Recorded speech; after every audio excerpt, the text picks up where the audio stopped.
Assalamualaikum warahmatullahi wabarakatuh. Para pemirsa, kali ini kita akan membahas tentang salah satu ungkapan Al-Quran, yaitu husnuzon. Banyak orang mengatakan, ya kita harus husnuzon, jangan buruk sangka sama orang. Tapi perlu kita lihat, ya kandungan surat Al-Hujurat itu ada ayat-ayat sebelumnya. Jadi ayat itu tidak boleh dipisahkan dari gabungan dari cerita ayat itu. Dalam surat Al-Hujurat itu ada satu kesatuan. Di antara penggalanya adalah husnuzon. Tapi juga ada sebelumnya, bagaimana misalnya kalau ada permasalahan di antara orang-orang Islam gitu. Dalam Islam itu orang harus didamaikan, harus dibawa ke mahkamah hukum gitu, ke mahkamah syariat supaya dia bisa berdamai.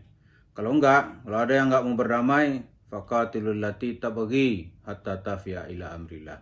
Perangi orang-orang yang enggak mau diajak damai itu, yang disebut dengan bughat. Jadi kita enggak boleh melihat ayat itu hanya dari satu konteks saja. Jadi harus dilihat dari satu teks saja, tapi dilihat juga konteks yang lebih luas. Sedikit-sedikit orang sekarang, ya husnuzan ya akhi, harus tabayun ya akhi. Itu kalau masalahnya belum jelas. Kalau masalah dah jelas gimana? Apa bisa dibilang kita itu disebut juga dengan su'uzzon? Ya enggak lah. Kalau masalahnya jelas, ya kita ya harus dijelaskan, itu disebut dengan bayan, enggak perlu juga tabayun. Masalahnya jelas gitu. Misalnya ya, kalau sekarang ini di rumah kita misalnya, malam-malam ada orang masuk, udah ngangkat televisi. Terus kita tanya, ngapain kamu? Dia bilang, ya akhi, aneh ini mau mindah-mindahan barang antum ke sebelah gitu. Itu omong kosong itu pencuri. Itu pencuri itu, nggak perlu lagi kita husnuzon gitu. Pasti dia itu seorang pencuri, ngapain masuk ke rumah kita malam-malam gitu. Itu dampak lagi lihat barang, itu apa mesti ditanya lagi? Nggak perlu, itu pasti pencuri. Pasti pencuri. Jadi ini salah satu contoh gitu. Kalau pencuri udah masuk ke rumah, masa kita bilang harus husnuzon gitu.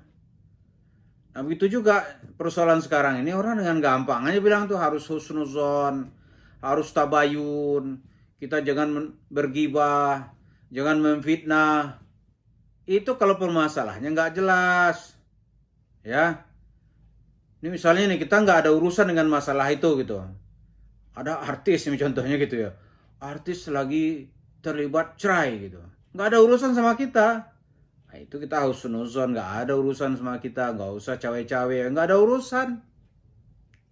Nah itu disebut dengan husnuzon. Terjadi peristiwa yang sangat jauh gitu. Ada suku-suku ribut. Kita nggak ada kaitannya dengan itu. Ya kita husnuzon, nggak tahu atau tidak melibatkan dalam masalah itu. Tapi kalau kita terlibat, ya harus ada penjelasan yang jelas siapa yang salah dari yang benar. Itu yang disebut dengan penyelesaian atau solusi secara Islam.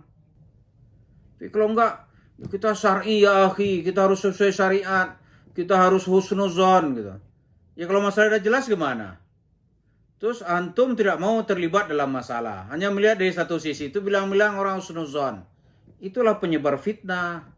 Dia mendiamkan fitnah, itu juga disebut dengan bahagian dari orang yang terlibat dari konspirasi fitnah. Nah ini sekarang misalnya nih yang menimpa kasus saudara kita Yusuf Mansur. Kasusnya banyak banget. Suruh ngaku aja dia nggak mau, terus kita disuruh husnuzon gitu. Korban-korbannya bergelimpangan.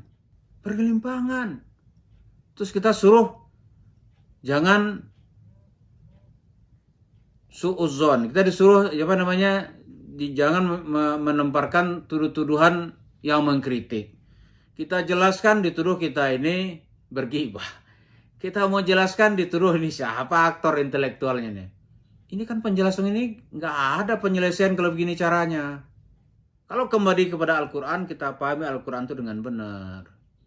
Misalnya tentang husnuzon. Kita setuju tentang husnuzon. Kalau masalah itu nggak ada kaitan, Kalau ada kaitan ya harus diselesaikan, dicari akar permasalahannya. Harus cari akar permasalahannya.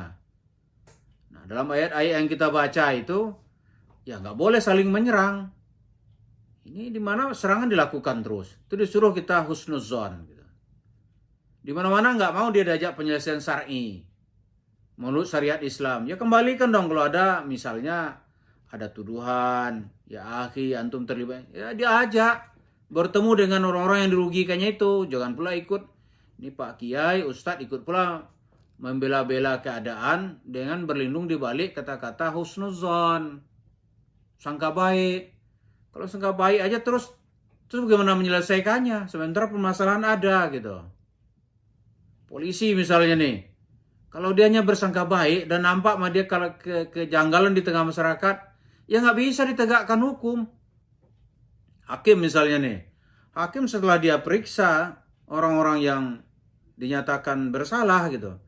Setelah dia periksa, maka di akhir sebelum dia membuat vonis ya dari fakta-fakta dan penyelidikan, maka hakim berkeyakinan gitu kan, secara sah dan meyakinkan para terdakwa melakukan perbuatan begini-begini dan melanggar pasal sekian, junto pasal sekian, dijatuhi hukuman sekian tahun atau sekian bulan. Selesai. Penjara misalnya. Sekian tahun penjara. Misalnya dia secara sah dan meyakinkan melakukan tindakan penipuan. Dihukum karena secara maksimal 4 tahun penjara. Itu namanya penyelesaian yang bertanggung jawab. Kalau nggak ada itu gimana caranya? Kacau dong masyarakat kita ini. Jadi marilah kita semua itu kembali kepada jiwa Al-Quran itu. Ya, kalau kita baca Al-Quran, kita baca minimal 1 surat Al-Hujurat itu. Yang bicara tentang husnuzan, yang bicara tentang penegakan hukum, yang berbicara tentang fakta-fakta yang meyakinkan. Ini kalau fakta-faktanya sudah yakin, korban-korbannya sudah bergelimpangan, masa kita nggak boleh membicarakannya? Jadi karena itu, mari kita dudukkan lagi semangat dan pengertian husnuzan ini sesuai dengan ruh dan jiwa Al-Quran. Sesuai dengan benang merah yang digariskan oleh Allah. Inilah yang dimaksud untuk menegakkan keadilan di muka bumi di mana posisinya husnuzan. Mudah-mudahan semua kita ini bisa menjelaskan Al-Quran dengan teks yang benar dan dengan konteks yang bisa dipertanggungjawabkan. Wal afu minkum. Wassalamualaikum warahmatullahi wabarakatuh.